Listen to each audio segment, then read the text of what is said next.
పండగలైనా పెళ్లిళ్ళైనా వస్త్రాలకు వేదిక ఒక్కటే, అదే ఎస్ఆర్ షాపింగ్ మాల్. ఫ్యామిలీ అంతటికి అన్లిమిటెడ్ ఆఫర్స్. ఒక ఎస్ఐ, ఒక లేడీ కానిస్టేబుల్, ఒక కంప్యూటర్ ఆపరేటర్, చెరువులో తేలిన ముగ్గురి మృతదేహాలు. అసలు ఈ మరణాలు ఎందుకు జరిగాయి? వీరితో ఒకరికొకరికున్న సంబంధం ఏంటి? అతను ఎస్ఐ, ఆమె ఓ కానిస్టేబుల్, వీరితో పాటు ఓ కంప్యూటర్ ఆపరేటర్. వీరు ముగ్గురు మృతదేహాలు చెరువులో తేలాయి. ఈ మరణాల వెనుక మర్మం ఏమిటన్నది తెలియరాలేదు. కొండంత భవిష్యత్తున్న ఈ ముగ్గురు ఎందుకు ఒకే చోట చనిపోయారన్నది తేల్చే పనిలో పడ్డారు పోలీస్ అధికారులు. Let us have full details.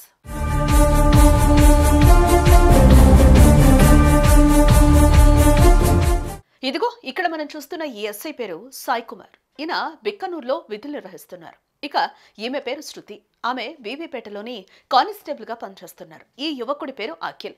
ఈయన కూడా బీబీపేట కోఆపరేటివ్ సొసైటీలో కంప్యూటర్ ఆపరేటర్ గా విధులు నిర్వహిస్తున్నారు. ఈ ముగ్గురు మృతదేహాలు సదాశివనగరం మండలం అడ్లూరు ఎల్లారెడ్డి పెద్ద చెరువులో తేలాయి. ఏవో కారణాల వల్ల ఈ ముగ్గురు ఆత్మహత్యలు చేసుకున్నట్లుగా తెలుస్తోంది. ఇప్పటి వరకు అందుతున్న సమాచారం ప్రకారం ఈ బుధవారం అర్ధరాత్రి సమయంలో సాయి కుమార్ కారులో ఆ చెరువు దగ్గరకు వెళ్లారు. అక్కడ చెరువులో దూకి ఆత్మహత్యలకు పాల్పడ్డారు. లేడీ కానిస్టేబుల్ శృతికి గతంలోనే పెళ్లైంది. అయితే భార్యాభర్తల మధ్య విభేదాలు తలెత్తడంతో శృతి భర్తకు విడాకులిచ్చి బీబీపేటలో తల్లిదండ్రులతో కలిసి జీవిస్తోంది.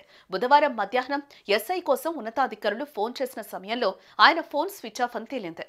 దీంతో ఆయన ఫోన్ స్విచ్ ఆఫ్ చేసి ఎక్కడికి వెళ్లాడన్న దాని మీద వారు ఎంక్వైరీ చేశారు. అటు బీబీపేట ఠాణాలో విధులు ముగించుకొని ఇంటికి చేరాల్సిన తమ కూతురు సాయంత్రమైన ఇంటికి రాకపోవడంతో శృతి తల్లి పోలీసులకు ఫిర్యాదు చేసింది. దీంతో పోలీసులు ఆమె ఎక్కడికి వెళ్లిందన్నది కనుక్కునేందుకు ప్రయత్నించారు.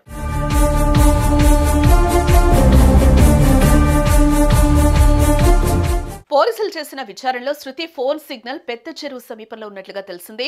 వెంటనే పోలీసులు ఆ ప్రాంతానికి చేరుకున్నారు.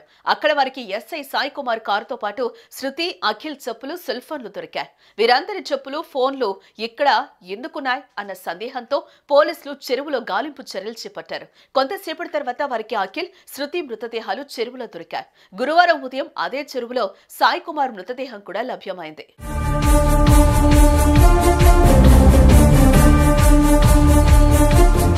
ఎస్ఐ సాయి కుమార్ కు కానిస్టేబుల్ శృతితో గతంలోనే పరిచయం ఉంది.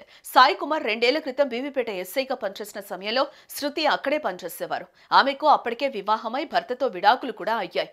ఆ తర్వాత సాయి కుమార్ బీబీపేట నుంచి బిక్కనూరుకు బదిలీ అయ్యారు.